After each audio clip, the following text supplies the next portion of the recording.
that was decided for me. But the show has started. It started on a couple of places. We're, hey, YouTube friends. How are you? How you guys doing out there in YouTubeville? Trying to get it up here on Facebook Live. It didn't sound right, does it? I'm trying to get it up on Facebook Live. I don't know if they let that video be on. I don't know. I don't know what videos they let on or off anymore on Facebook. So here we go. There we go. Kind of a dark picture today. There we go. That's brighter. That's lighter. We have sun in the fun. I'm seeing a dark picture. I just might be tan. That might be a good afternoon, ladies and gentlemen, children of all persuasions, children of all ages, mothers and fathers, sisters and brothers, aunts and uncles, second cousins, distant relations, foster parents. Welcome, one and all. You are watching Living on a Thin Line with Tony Vicich. I am Tony Vicich. You're not actually watching it with Tony Vicich. Tony Vicich isn't sitting next to you while you watch this. You aren't in the car with Tony Vicich, and I'll tell you why I know that, because I am Tony Vicich, and I'm not with you physically, but I'm with you emotionally, psychologically, mentally, spiritually. I'm with you. And I'm with you now on Facebook Live on my just my regular Facebook page, Tony Vicich. I'm with you on YouTube on the Comedy Schools channel, and I'm with you on Comedy Schools Radio Network.com. Hello, Tina and Mike. Hello, Kelly. The tribe gathers, ladies and gentlemen. The tribe gathers. Human beings have a need, a desire to come together right now. They do, and we often do it over sporting events and family functions and music concerts and large rallies, and there's not a lot of that going on. Now, as I understand it, the Commander-in-Chief is planning a big rally in Tulsa, and we'll see how that goes. But for the most part, many of the big gathering, places of gathering that were churches, not church, Church's Fried Chicken. It's a great gathering place, by the way. If they said, well, we got a choice between opening up the churches or Church's Fried Chicken, I might go if I was in charge, and I'm not. I might go Church's Fried Chicken, because then I go in there and get a chicken wing and pray, So they kill two birds with one stone. One of those birds being a chicken, which you can eat. So there's not a lot of places to gather together. So one of the ways that we're gathering together is on shows like this, on platforms like this, when people come together and we listen to one another talk and engage in jocularity. So that's what we're doing today. I had a great advanced comedy workshop last night. A lot of you know. You know what? I don't know what you know. It's metaphysically impossible for me to know. It's absurd for me to know what you know. I assume that many of you, and if you don't, you're going to know now, know that for the last 20 years I've taught a stand-up comedy workshop, primarily in the Phoenix area, but also in Los Angeles, St. Louis, Detroit, and New Mexico, San Diego, but primarily in Phoenix for some inexplicable reason. Just a lot of creative people here. It's a lot of great creative energy in Phoenix, and I'm not kidding when I say that. And so many famous people have come out of Southern Arizona, including just in music alone. In music alone, we can go Gin Blossoms. You go, okay, all right. But then we go Linda Ronstadt. You go, ooh. And then we go Fleetwood Mac. You go, oh, okay, all right. And that's just, I think Fee Waybill from the Tubes, or Vince Welnick from the Tubes. Fee Waybill came out of Phoenix. That's just their comedy. So many great ones. Gary Shandling, of course. David Spade. Josh McDermott, who started as a comic, is now on The Walking Dead. A lot of great creative energy in Phoenix. A lot of it. Okay. Stevie Nicks. I just said Fleetwood Mac. The entire band Fleetwood Mac didn't come from Phoenix. Stevie Nicks did. What I found out later on about Stevie Nicks, you go, ooh, what'd you find out Stevie Nicks? No.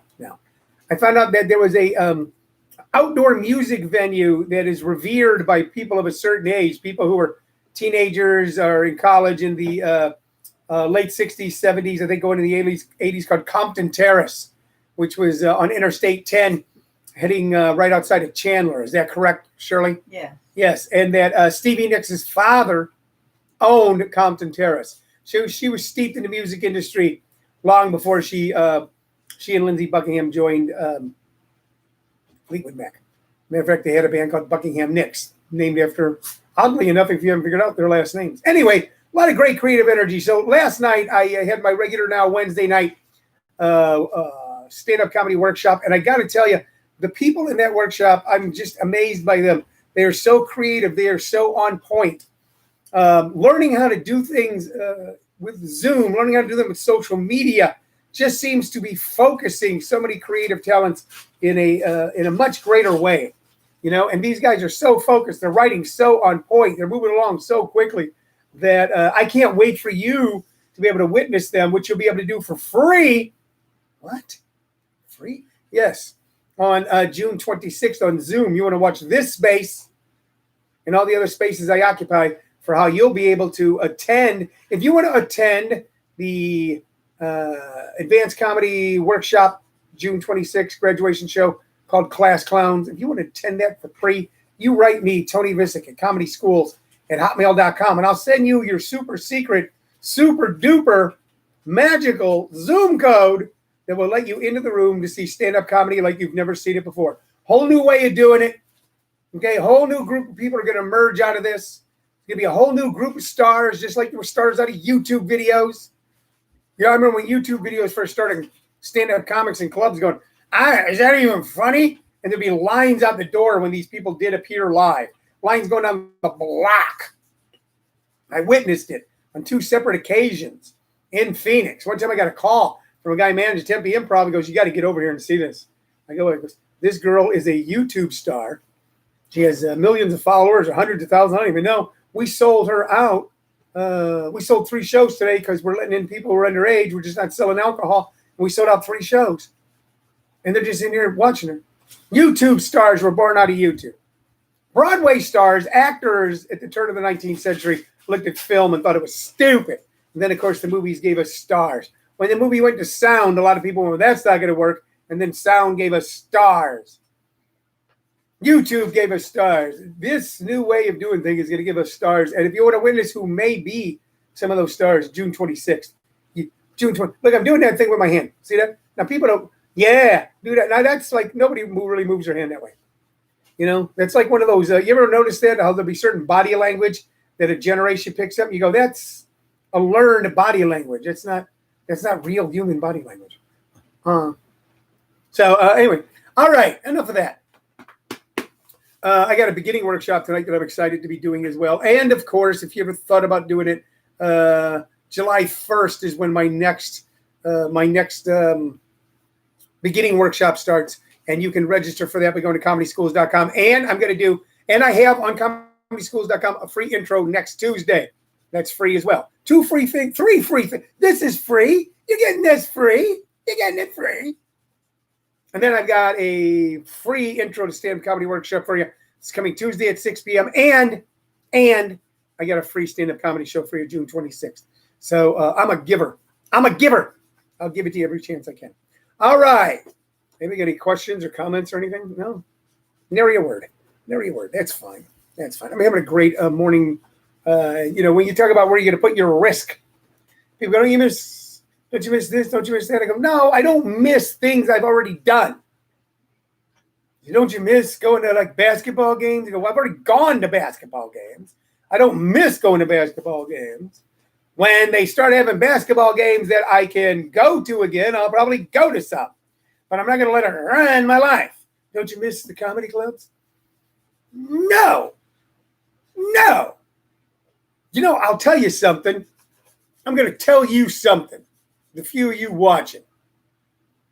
I think that this might be a good thing. Because for far too long, what is passed as the standard for American humor has been stuff that's been done in some club. And by the way, no, not a hipster club, not like a place ran by, a former jazz musician, who's now also runs an NA meeting there in the afternoon, where the hungry and the hunted go up and express their sorrow, hypocrisy, rage, and silliness in a unique way. But in some suburban place where just a bunch of drunken people who got free tickets show up and then they decide, because they filled up the room, who's funny funny and who's not funny. I mean, I know how the game's played. I think that this new so I'll go back. I like a lot of stand-up comedy clubs. Don't get me wrong. There's a number. Matter of fact, there's not a stand-up comedy club in Phoenix that I dislike and go, ooh, that's a bad club. But I'm not sitting home going, God, I wish I could go listen to somebody who's been doing it for 3 years talk about their penis for 15 minutes in a way that might possibly be funny 3 years from now.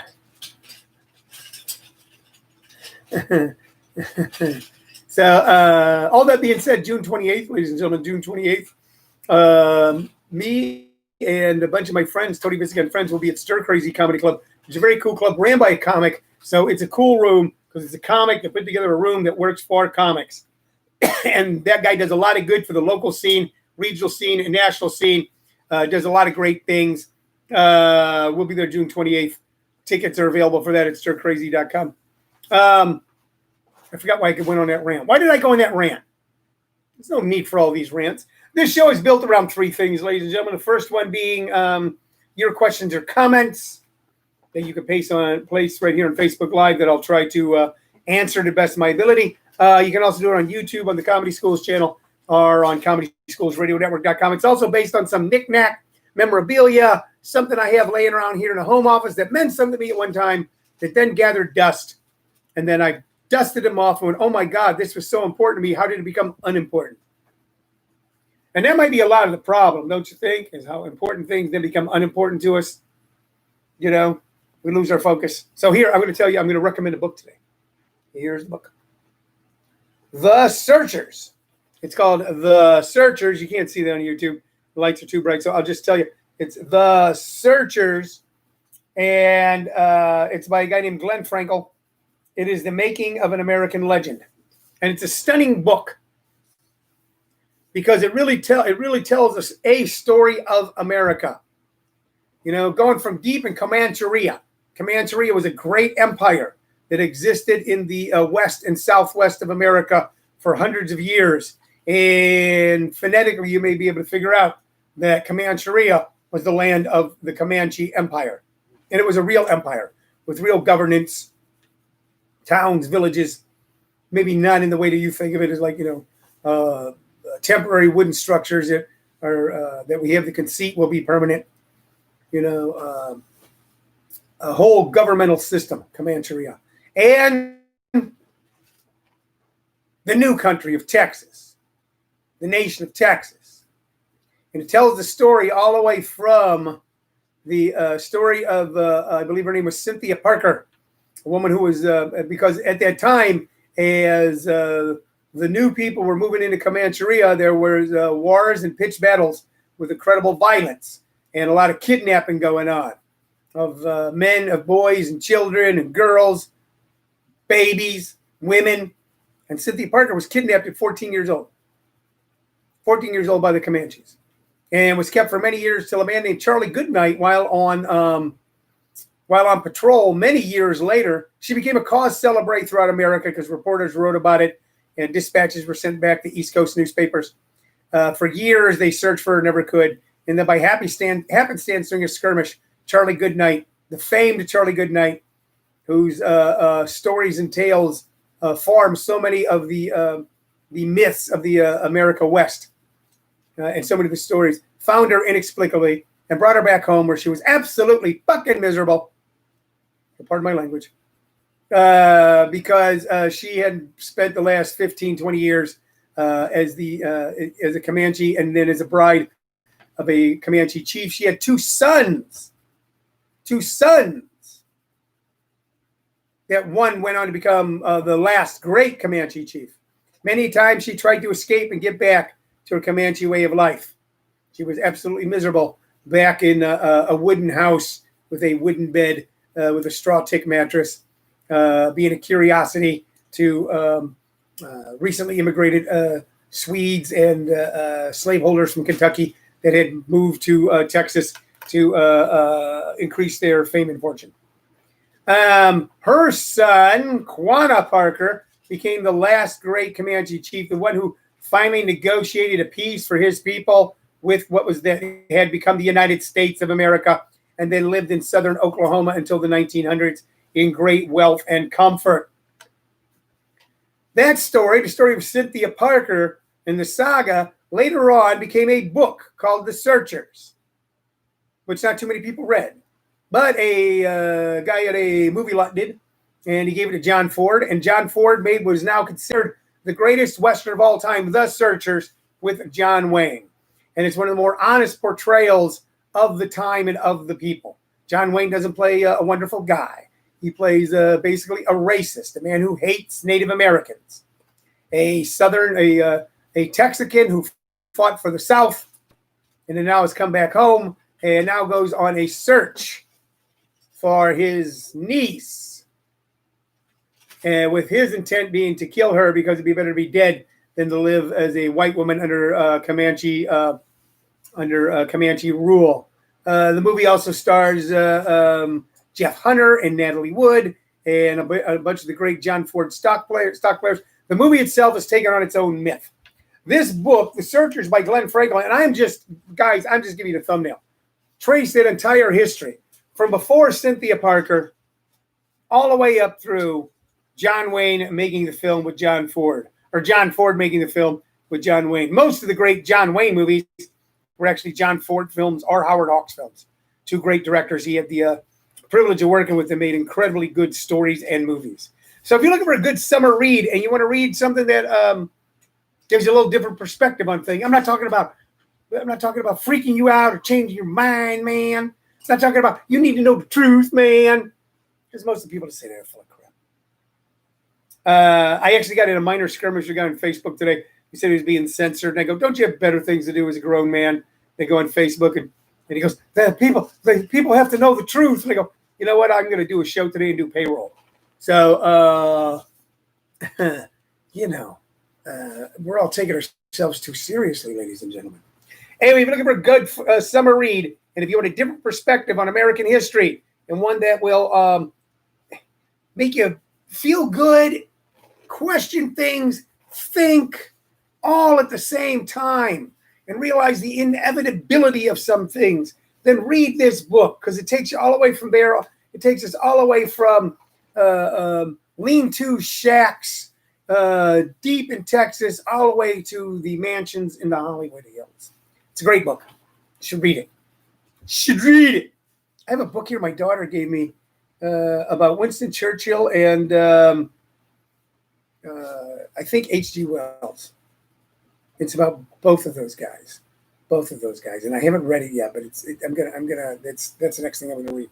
Okay, but the next thing I'm gonna talk about, ladies and people, unless you've got something you want to talk about, and then you were mentioning anything, is I'm gonna recommend two pieces of music. Hold on, I'm gonna bring my guest on for the day. Sullivan, you want to come over here? Stick your head in the camera for a second. Okay, there. Hold on, you gotta come all the way around. That's this is Sullivan Ramirez. Get your head all the way over there. Say hello, Sullivan.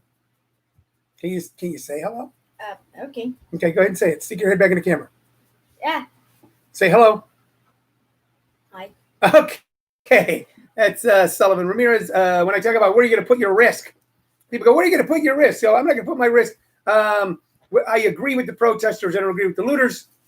But I'm not going to go running down the street cheek to cheek with a bunch of people with a flimsy mask on in 100 degrees because I don't think that's the best way for me to affect change.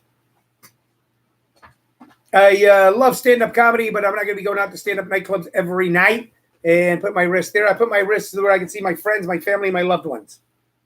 And be able to continue to do this show for you, continue to do my workshops and find new ways to bring creativity to you, the audience. Whether it's Zoom shows or Facebook Live or, I don't know, sock puppets.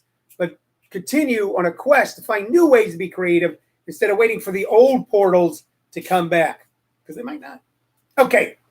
The next thing that we do, ladies and gentlemen, is we recommend either two artists or two pieces of music based on my vast and mighty vinyl album collection. And dudes, it is huge. It's much bigger than I ever thought. And I still got stacks of albums I haven't gotten to.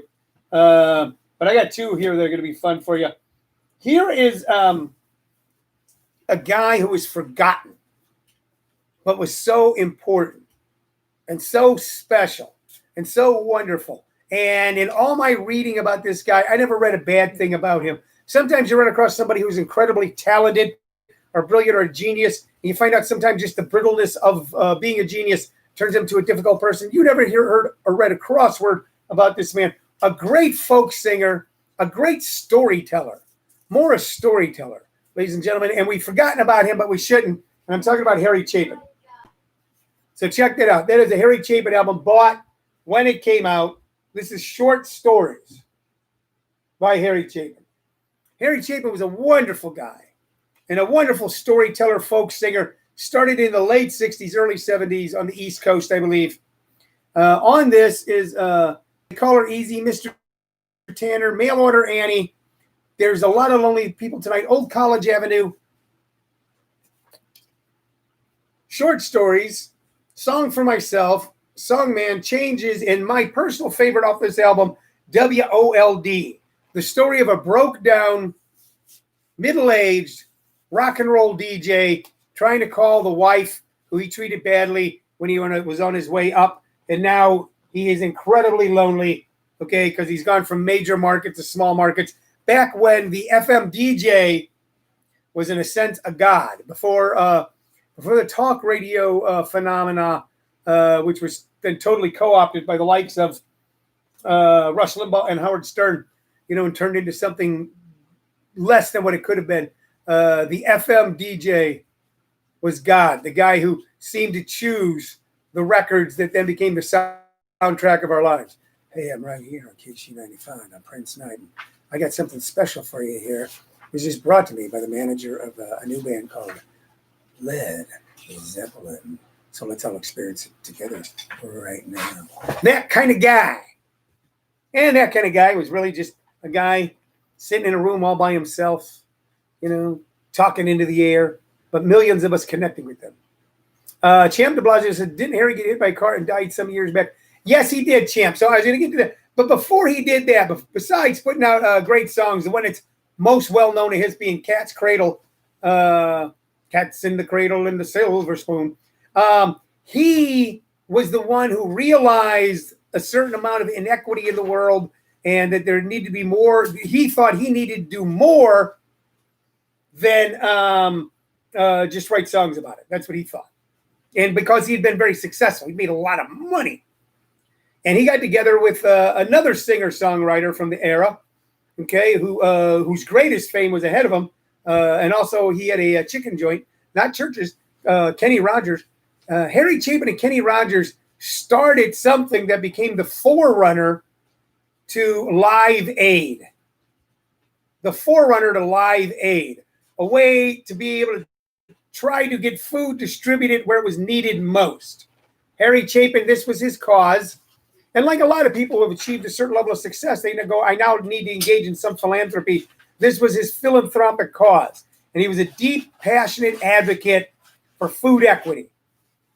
And he started something that became the forerunner to Live Aid. And then fate being what it is, the gods being who they are. As I understand it, Champ, and I might get this wrong, he was killed on the New Jersey Turnpike or on a bridge in New Jersey in a head-on collision. And like that, the life of Harry Chapin was snuffed out. But not before he left us so many great albums, so many great songs, and began something that became a very extreme positive movement in the 80s that culminated, of course, with the great Live Aid shows. So let's not forget Harry Chapin. And if you want to do something cool, if you have Alexa, say, Alexa will hear me now. Say, Alexa, play songs off of Harry Chapin's Short Stories album and listen to some of these beautiful stories. Listen, we got a chance to sit back in your chair to close your eyes and let the pictures fill your mind because you will love it. You want to listen to Harry Chapin. Okay, don't forget him. He was important. This next guy we will never forget. Is he as important as far as yes, no? He's great. Hold on, I'm getting a request here from the no. My grandson just put a piece of tape on me, which you can now see live on YouTube. There on Facebook Live as well. He's important, much more popular No, champ, you were right. You were right. He was killed in a car accident way back. I mean, way back. This next guy is still with us, okay, and he gave us a lot of songs that are still with us in our heart, mind, and soul today. He started out. His name has changed several times. Okay, started out. This young man was spotted by David Bowie's manager or former manager and got this young man to sign a contract with him and was going to make him into the next David Bowie, complete with androgynous makeup and a change of his name, and change his name from his Indiana Germanic name to Johnny Cougar. But that didn't quite work. Johnny Cougar took a little control, and this was the album that made him big. This is early, ladies and gentlemen, John Cougar. John Cougar. Most of us knew a John Cougar song before we knew who he was because he wrote I Need a Lover. That was a huge hit by Pat Benatar. On this album is A Little Night Dance in Small Paradise, Miami, The Great Midwest, which all of us in the Midwest love because somebody wrote a song about us. You Think That's Fair, Welcome to Chinatown, Sugar Marie, Pray for Me, Taxi Dancer, and of course, I Need a Lover, his version of I Need a Lover, which was a huge hit for Pat Benatar. So with this album, we began to see the songwriter he was about to come. But he was still going by John Cougar. He'd stop being Johnny Cougar. He'd go through 2 more name changes, going from John Cougar Mellencamp, finally to John Mellencamp, and writing great tunes. Many of his tunes, by the way, or a few of his tunes, based on Larry McMurtry novels. Larry McMurtry, we were talking about Glenn Frankel and the Searchers earlier. Larry McMurtry incorporated some of Charlie Goodnight's stories that came out of Texas, South Texas, East Texas, West Texas, right after the Civil War into Lonesome Dove. So John Cougar is a close friend with Larry McMurtry, and songs of his like When the Walls Came Tumbling Down, stuff like that, are actually loosely based on ideas that are in Larry McMurtry novels, mainly the novel Hood, which was a great movie of Paul Newman. So there is a theme, there's a connection, ladies and gentlemen. I just sometimes don't know what it is. But listen to early John Cougar. Listen to the self-titled John Cougar Mellencamp album. Listen to the entire album, Short Stories by Harry Chapin. You'll be so glad I asked you to do that. You're going to feel so good about yourself. Read The Searchers by Glenn Frankel. Okay, and this Sunday night, if you want to do me a favor, this Sunday night, I am bringing to you Tony Vicich Presents Sunday Night's Funnier. It is my weekly stand-up comedy show where I bring you some of the best in the white-hot local Phoenix comedy scene to bring them to you and to the world. Tickets are only $10 for that show, only $10. When you spend that $10, you're buying yourself 3 things. You're buying yourself, hold on.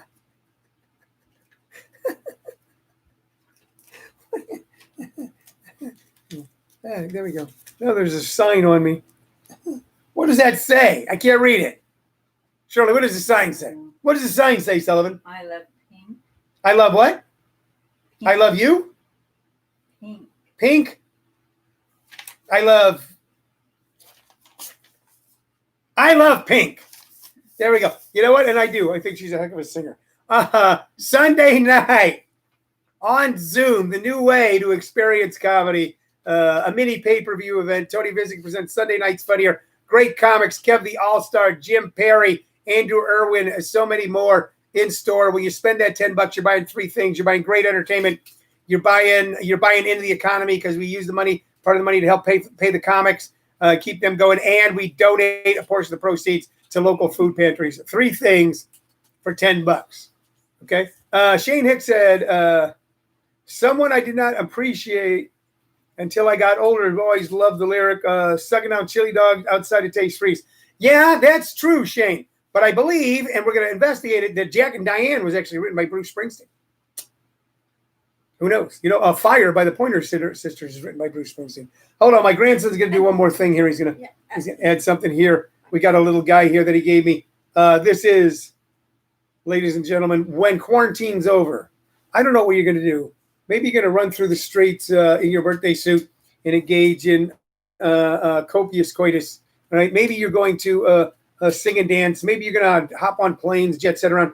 Me, I'm going to White Castle. So this Sunday night, ladies and gentlemen, Tony Vicich presents Please Buy a Ticket. Tickets are available at comedyschools.com. Those shows are growing. I can only sell 100 tickets each show. Let's sell it out this Sunday. For my producer, happens to be my wife, Shirley Lowe Vicich. For my my partner in crime today, my guest, my grandson, Sully Ramirez. And for this mayor, hello, everybody. I want to thank you for watching. I'll be back tomorrow at 2 p.m. Another great show just for you. Thanks a lot. Bye-bye.